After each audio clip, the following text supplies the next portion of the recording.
Charter Local Edition. I'm Brad Pomerance on a modified road show. We're still in the Long Beach area, but we're in the city of Signal Hill, and we're joined today by Dr. Felton Williams. He is the president of the Long Beach Unified School District.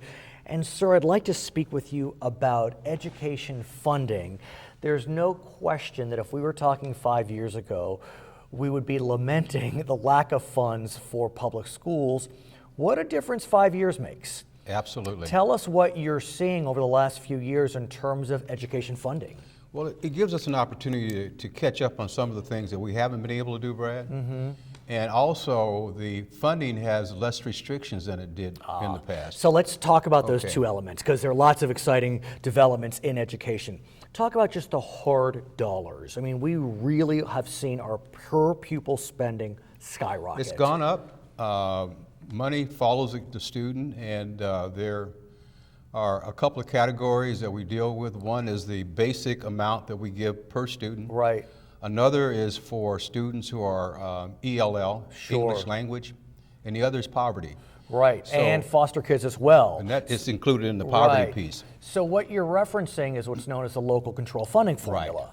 And under that formula, like you said, there's that base amount, but districts can get kickers if they teach higher numbers of English language learners, foster kids, economically disadvantaged. Where does Long Beach come in that calculation? Long Beach is doing quite well as the third largest school district in California. But do you get those kickers? I mean, in some ways it's a blessing and a curse, but do you get those kickers because you have higher numbers of English language learners economically disadvantaged? We're 70% poverty in Long Beach. So you do get those kickers. And in some places close to 90. Okay, 90%. so then let me ask you the question. It begs the question, does the extra funding transform the educational environment for these students? It allows to bring in support in areas that you couldn't bring it in before. Let's say a specialist in certain areas, or reducing class sizes.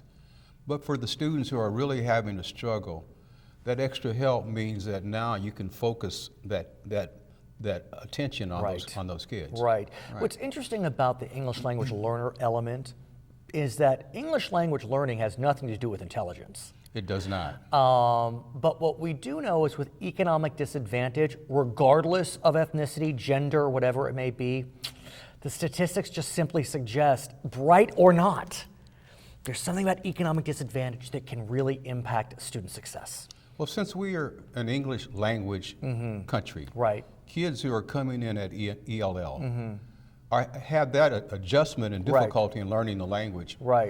When you say go catch a train, what does that mean to us as opposed to a student from a different country? So I would presume that once the English language learners become proficient, they soar. Right, we recategorize them. They soar, but then what about the economically disadvantaged? I mean, I was looking at the results from the recent, we'll call them the Common Core standardized tests. First time they were released. I mean, the economically disadvantaged numbers were just depressing. And as you know, somewhat to be expected, this is a new test, Brad. And we talked about this before, earlier. Until we can recalibrate our instruction and everything else around this test, we'll begin to see some differences, but this is a baseline for us at this point.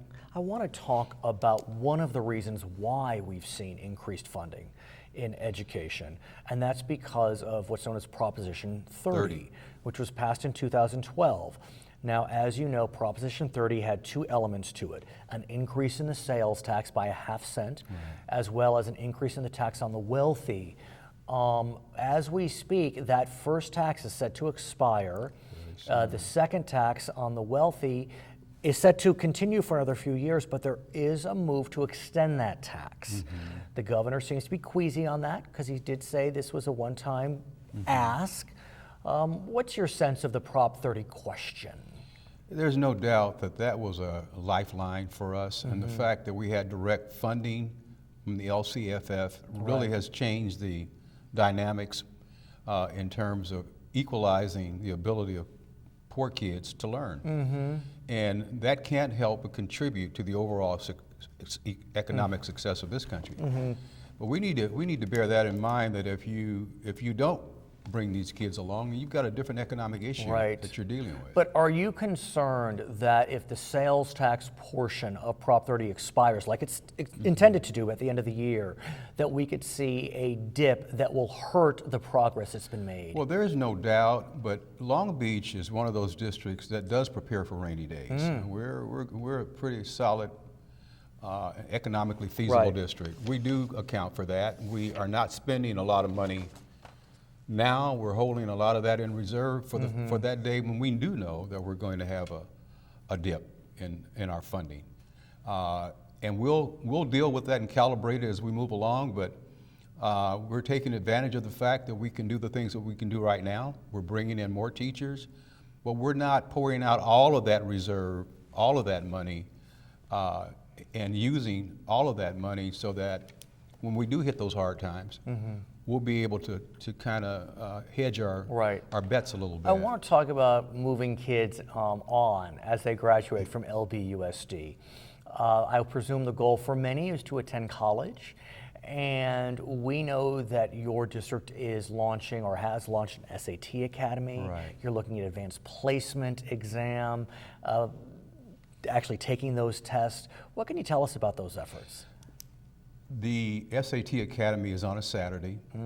The kids come in and it is packed, Brad. Really? We have hundreds of kids who are coming in on a Saturday and taking the academy courses to prep for the SAT.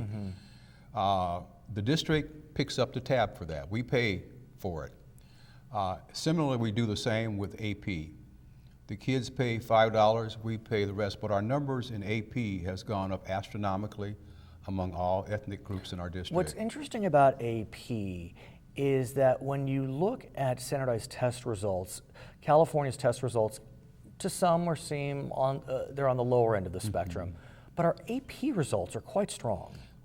And that's because we're spending a lot of time right now in making sure that our kids are prepared for AP. We really have been working hard to get more kids involved in AP. That's pretty much reflected in the increase in the numbers of students who are taking tests right now. And on the order of things, we're going to continue to see those numbers go up because we're saying to a lot of our students that you have the potential to be an AP. I want to ask you about a collaboration with a local university, Cal State Long Beach, and that collaboration focuses on ethnic studies, which in some parts of the country, those two words are fighting, but in California, ethnic studies is still seen as valuable. What can you tell us about ethnic studies? I have pushed that for 3 years, Brad, and I pushed it for a reason. We have a number of kids who need that foundation. They need to be able to link to history and see the connection to their history. We do that with some groups, but we don't do it as well with others. So the images that certain students see are not images that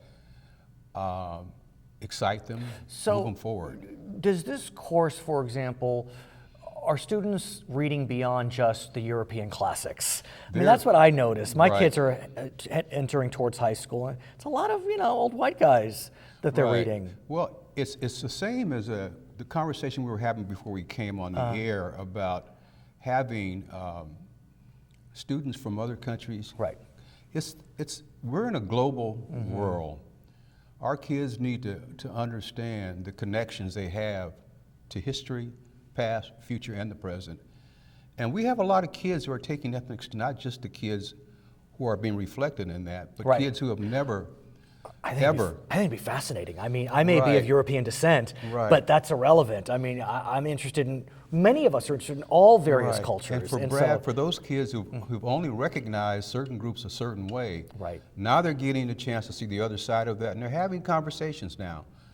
Those courses are also offered on a Saturday morning, and at every high school, they're packed with every conceivable ethnicity taking And are they those getting high courses. school credit? They get high school credit, and they also get college credit. Fantastic. They get both. His name is Dr. Felton Williams. He is the president of the Long Beach Unified School District. I'm Brad Pomerance. It's Charter Local Edition. Thank you, Brad, so much. Always. All right. How do you feel?